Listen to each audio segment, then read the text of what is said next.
റമദാനിലെ 30 ദിവസവും നമ്മുടെ നാവുകളിൽ എപ്പോഴും നിറഞ്ഞു നിൽക്കേണ്ട ഒരു പ്രാർത്ഥനയുണ്ട്.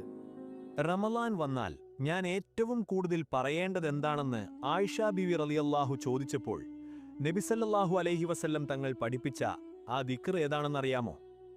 റമളാനിലെ പകലിലും രാത്രിയിലും ഒഴിവ് കിട്ടുമ്പോഴെല്ലാം ഇത് ചൊല്ലുക: അഷ്ഹദു അല്ലാ ഇലാഹ ഇല്ലല്ലാഹ്, അസ്തഗ്ഫിറുല്ലാഹ്, അസ്അലുക്കൽ ജന്നത വ അഊദു ബിക മിനൻ നാർ.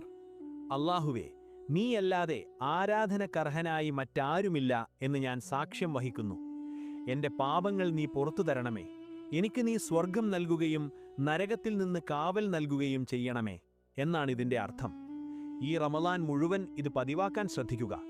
റമളാൻ തുടങ്ങുന്നതിന് മുമ്പ് തന്നെ നമ്മുടെ സുഹൃത്തുക്കൾക്കും കുടുംബത്തിനും ഇതൊന്ന് പഠിക്കാൻ ഈ വീഡിയോ ഷെയർ ചെയ്തു കൊടുക്കൂ. ഉപകാരപ്രദമായ കൂടുതൽ ഇസ്ലാമിക്